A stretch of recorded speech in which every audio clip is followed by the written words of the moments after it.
Bismillahirrahmanirrahim. Assalamualaikum warahmatullahi wabarakatuh. Alhamdulillah, alhamdulillahilladzi hadana lihada wa ma kunna linahtadiya laula an hadana Allah. Asyhadu an la ilaha illallah wahdahu la syarika lah wa asyhadu anna Muhammadan abduhu wa rasuluhu alladzi la nabiyya ba'dah. اللهم صل على سيدنا محمد الفاتح لما أغلق والخاتم لما سبق والناصر الحق بالحق والهادي إلى صراطك المستقيم وعلى آله وصحبه حق قدره ومقداره العظيم. أما بعد، اللهم انفع بما علمتنا وعلمنا ما ينفعنا وزدنا علما نافعا وارزقنا فهما واسعا. سبحانك لا علم لنا إلا ما علمتنا إنك أنت العليم الحكيم. الآية. صدق الله العظيم وصدق رسوله النبي الكريم ونحن على ذلك من الشاهدين والشاكرين. الحمد لله رب العالمين. الحمد لله أيها الحضور حضرة الكرام الأساتذ والأساتذة, rekan-rekan semua yang saya banggakan, juga teman-teman semuanya, para mubtadi, para santri, santriyahnya, juga kepada semuanya yang insya Allah Allah muliakan. Alhamdulillah, pada kesempatan kali ini kita bisa berkumpul kembali bertatap muka pada kajian Thalabul Ilmi Kitab Bidayatul Hidayah. Namun sebelum saya sampaikan lanjutan dari muqaddimah musannif pada kitab Bidayatul Hidayah yang kemarin, saya sampaikan bahwa ada kesalahan. Yang pertama, kesalahan baca pada kalimat atau lafaz hitamad dunya. Saya baca kemarin hatamad dunya, meskipun tidak merubah makna, namun secara gramatikal bahasa Arab itu keliru. Hitamad dunya, al-hitamu itu bentuk masdar taukid dari kata hatama. Kedua, pada kata fi hadmi dinika, minggu kemarin saya sampaikan fi hadimi dinika, harusnya fi hadmi dinika. Yang ketiga itu pada kalimat mu'ainun laka wa mu'allimuka mu'ainun laka. Minggu kemarin saya baca mu'ayyinun, meskipun memang tidak merubah makna atau terjemah. Kalau makna memang sedikit berubah. Kalau secara terjemah asal memang tidak berubah. Namun kalau kita lihat di gramatikal bahasa Arab memang agak sedikit rancu. Jadi saya luruskan kembali bahwa kalimat mu'ayyinun itu diganti pada kata mu'ainun laka ala isyanika. Itu sedikit kekeliruan dari saya, bukan sedikit, namun memang itu merupakan suatu kesalahan. Karena yang namanya kesalahan, jangankan banyak, sedikit pun kalau tidak diluruskan itu nanti akan bertambah banyak dan akan mempengaruhi terhadap ketidakhati-hatian kita dalam rangka thalabul ilmi ini. Baik hadratul kiram, para asatid wal asatidah, saya akan lanjutkan mencoba membaca muqaddimah kitab Bidayatul Hidayah, lanjutan dari muqaddimah yang minggu kemarin. Kalaupun ada salah-salah nanti baca, mohon dikoreksi juga, mohon diluruskan kembali. Baik, bismillahirrahmanirrahim. قال المصنف رحمه الله تعالى نفعنا الله به وبعلومه وبعلومكم في الدارين آمين إلى أن قال وإن كانت نيتك وقصدك بينك وبين الله تعالى من طلب العلم الهداية دون مجرد الرواية فأبشر فإن الملائكة تبسط لك أجنحتها إذا مشيت وحيتان البحر تستغفر لك إذا سعيت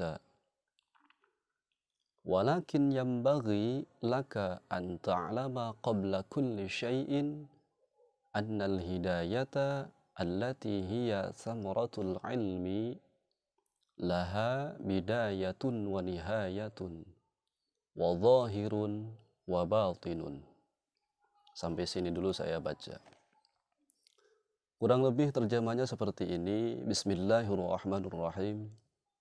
Wa in kanat niyyatuka, dan jikalah niat engkau, wa qasduka, dan maksud engkau itu, bainaka, antara dirimu, wa bainallahi ta'ala, dan antara Allah, min talabil ilmi, pada saat talabul ilmi, al-hidayata, maka itu akan menimbulkan suatu hidayah bagi kita atau bagi dirimu. Artinya jika niat kita dan maksud tujuan kita itu dalam mencari ilmu adalah karena Allah Ta'ala, maka itulah sesungguhnya hidayah. Duna mujarradir riwayati, bukan hanya sekedar bercerita atau berkisah saja, akan tetapi benar-benar mencari ilmu ibtigha'a maradatillah. Fa'abshir, maka jika niat kita benar-benar mencari ilmu itu adalah ibtigha'a maradatillah, fa'abshir, maka berbahagialah. Fa innal malaikata, karena sesungguhnya malaikat, tabsutulaka, malaikat itu akan mengembangkan sayapnya, ajnihatiha, akan mengembangkan sayapnya bagi engkau dalam hal talabul ilmi, idza masyaita, apabila engkau berjalan pada saat talabul ilmi. Wahitanul bahri, dan binatang-binatang lautan, ikan dan sebagainya, semua yang ada di lautan, tastaghfiru, akan memohonkan permohonan ampun, laka, bagimu, idza sa'aita, jika engkau melangkah, atau ketika engkau melangkah dengan tujuan untuk mencari ilmu. Walakin, tetapi yang bagi, sangat dianjurkan laka, bagimu, anta'lama, engkau mengetahui, qabla kulli syai'in, sebelum segala sesuatu, annal hidayata, bahwa sesungguhnya hidayah itu, allati hiya thamaratul ilmi, adalah buah daripada ilmu tersebut. Laha, daripadanya, bidayatun, ada awalan, bidayah, wa nihayatun, dan ada pungkasan akhir, ya. Wa zahirun, dan ada juga zahirnya, lahirnya, wa batinun, dan juga ada batinnya, ruhnya. Baik sahabat-sahabat semua, al-ustad wal asatidah, juga rekan-rekan semua, kemarin sudah disampaikan bahwa jika niat kita dalam thalabul ilmi ini adalah dengan tujuan bukan hanya karena Allah semata, atau hanya ingin bahwa thalabul ilmi ini hanya untuk mendapatkan perhatian dari orang lain, mengumpulkan harta, mengejar popularitas, maka seakan-akan engkau thalabul ilmi itu adalah sedang menghancurkan agamamu sendiri, juga menghancurkan dirimu sendiri. Kenapa? Karena tujuan kita thalabul ilmi ini adalah bukan mengharap ridhonya Allah Subhanahu wa Ta'ala. Kemudian barusan saya sampaikan dalam muqaddimah musannif, jika niat kita itu adalah karena Allah, bainaka wa bainallahi ta'ala bittalabil ilmi, jika kita berniat talabul ilmi itu adalah lillahi ta'ala ibtigha'a maradatillah, maka itulah hidayah.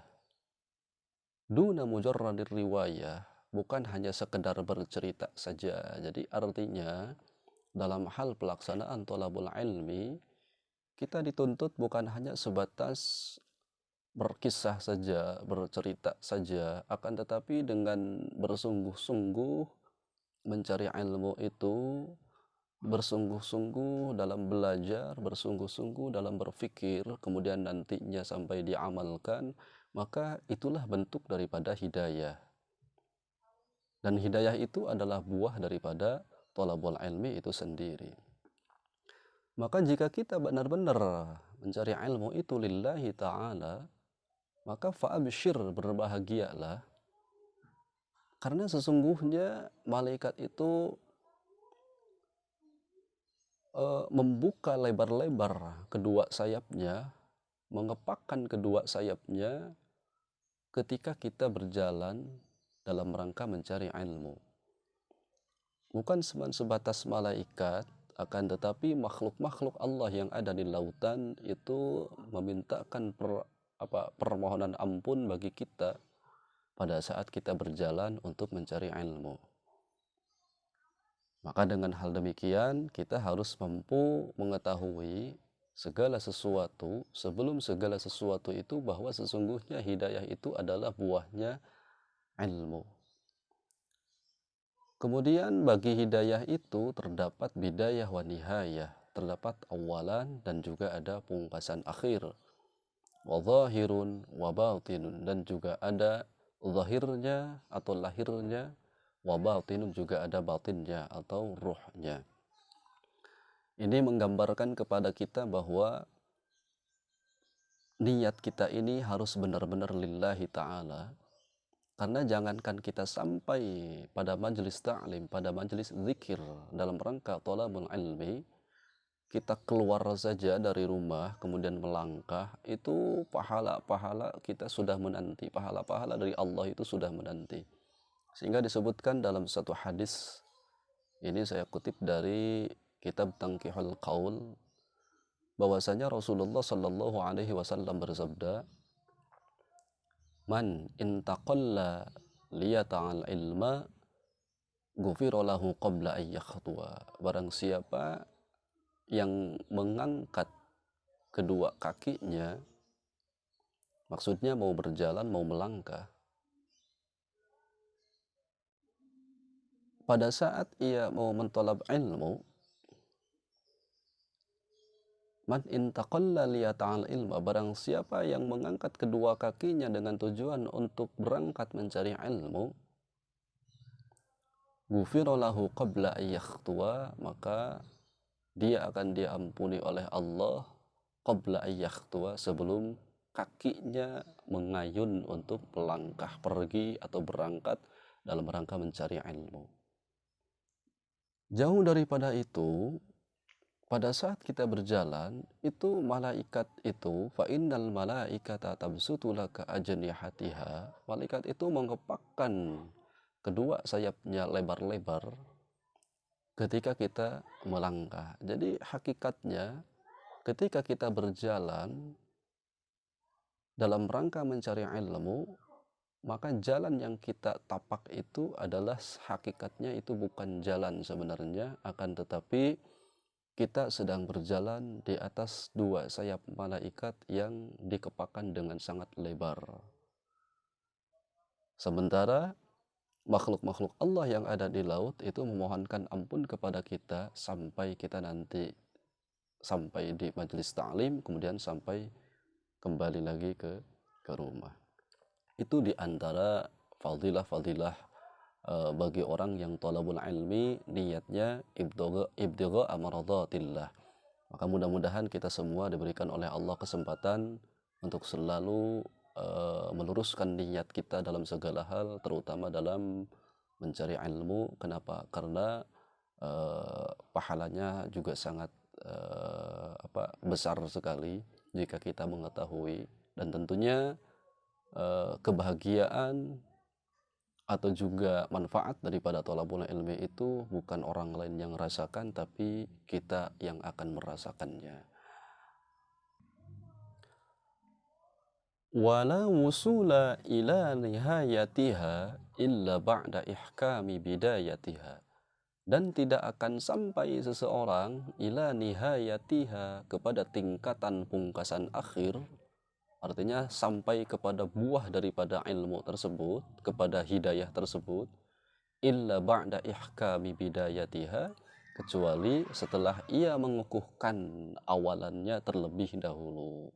Artinya jangan sampai kita mengejar akhir pungkasan, jangan sampai kita mengejar tingkatan-tingkatan tertinggi sementara proses awalnya ini tidak kita laksanakan dengan baik.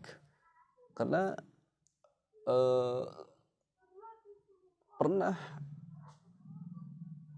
ulama dalam satu kitabnya itu Hikam, Ibnu Athaillah As-Sakandari rahimahullahu ta'ala pernah berkata bahwasanya min alamatin nujhi fin nihayah ar-ruju'u ilallahi fil bidayah. Di antara tanda selamatnya orang di akhir pungkasan nanti adalah ar-ruju'u ilallahi fil bidayah, adalah kembalinya seseorang tersebut itu kepada Allah fil bidayati, pada saat ia berproses, artinya pada saat ia memulai suatu pekerjaan amal. Maka dari itu dalam rangka thalabul ilmi ini, ketika kita berharap dan bercita-cita bahwa ilmu tersebut akan sampai dan bermanfaat kepada kita, maka proses awalnya ini harus diniatkan lillahi ta'ala. Wala asura ala batiniha illa ba'dal wuqufi ala zahiriha. Wala asura, dan tidak akan mengetahui seseorang ala batiniha, terhadap batinnya itu hidayah, atau terhadap dalamnya itu hidayah, hakikatnya hidayah, illa ba'dal wuqufi ala zahiriha, kecuali setelah ia sampai atau kecuali setelah ia berhenti daripada melaksanakan zahirnya, artinya setelah selesai ia melaksanakan awalannya tersebut. Maka insya Allah kalau prosesnya dari awal hingga akhir nanti dituntaskan dengan niat lillahi ta'ala, maka kita akan sampai pada nihayah, juga akan sampai kepada batinnya itu hidayah. Waha ana, waha, maka dengan demikian ana, kami, kata musannif, masyirun alaika atau musyirun alaika bibidayatil hidayah, akan menjelaskan alaika kepada engkau bibidayatil hidayah, pada bidayatul hidayah, litujarriba biha nafsaka, supaya engkau mencoba dengan itu bidayah hidayah, wa tamtahana biha qalbaka, dan untuk menguji, dan engkau menguji biha dengan bidayah hidayah itu qalbaka, terhadap hati engkau.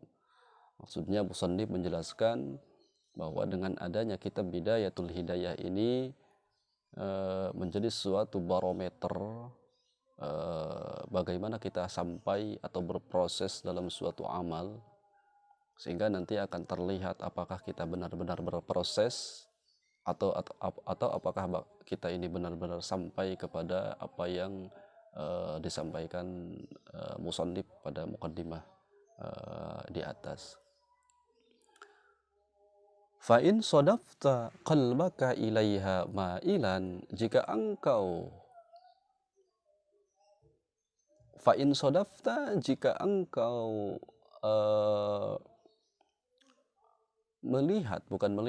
fa'in sodafta, jika engkau menemui qalbaka, hatimu itu, ilaiha, terhadap hidayah atau proses tersebut, ma'ilan, dengan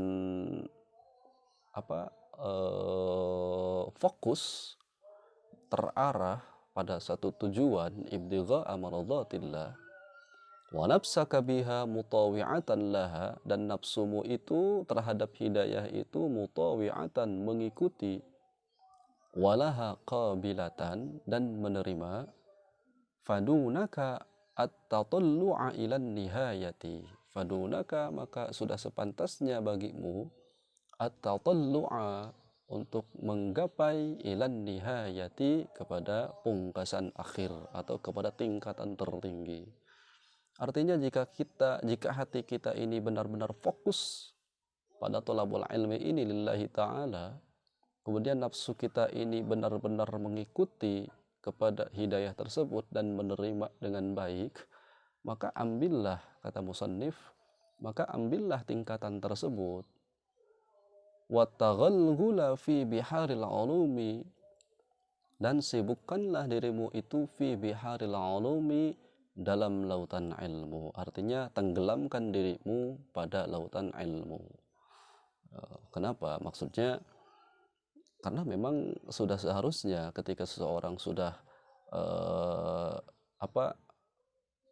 mengetahui, kemudian hatinya ini sudah tergugah, tergerak, kemudian merasa suka, merasa bahagia dengan thalabul ilmi, apalagi diniatan ibtigha' maradatillah, maka sudah seharusnya kita ini harus mampu mengambil kepada tingkatan yang tertinggi. Artinya insya Allah musannif menjelaskan kita akan sampai kepada tingkatan yang tertinggi dengan konsistensi dan konsekuensi yang harus kita laksanakan.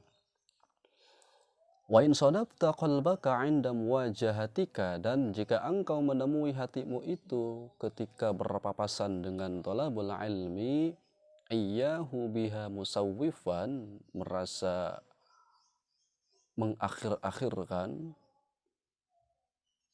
Artinya ketika kita merasakan bahwa hati kita ini dalam rangka thalabul ilmi atau ibadah-ibadah yang lainnya itu malah musawwifan ini mengakhirkan, jadi menomorduakan, wabil amali bimuqtadaha mumatilan, dan dengan suatu perbuatan yang mumatilan ini sama memanjangkan, ya. Artinya kaslan. Kalau yang tadi musawwifan ini bisa diartikan malas, atau kalau mumatilan ini bisa diartikan mengakhir-akhirkan. Jadi kalau kita menemui hati kita dalam thalabul ilmi ini merasa malas, kemudian mengakhir-akhirkan dalam rangka melaksanakan suatu amal perbuatan yang baik, maka fa'lam, ketahuilah, anna nafsakal ma'ilata ila thalabil ilmi hiya an-nafsul ammaratu bis-su'i. Maka fa'lam, ketahuilah, anna nafsaka, sesungguhnya nafsumu, al-ma'ilata, yang fokus, ila thalabil ilmi, kepada thalabul ilmu itu. Artinya jika kita thalabul ilmu itu hatinya itu malah bermalas-malasan, kemudian mengakhir-akhirkan dalam rangka beramal, maka hiya an-nafsul ammaratu bis-su'i, maka itu adalah nafsu ammarah yang mengajak kepada kejelekan, atau nafsu ammarah yang mengajak kepada keburukan. Nah, ini dengan sangat jelas dan gamblang musannif menjelaskan kepada kita, jika kita berniat kepada Allah, jika kita niat talabul ilmi ini adalah ibtigha amradatillah, maka tingkatkan, itu kesimpulannya. Namun jika kita atau niat kita ini, talabul ilmi ini adalah merasa merasa kaslan atau mengakhir-akhirkan, maka itu adalah nafsu ammarah yang ada dalam diri kita.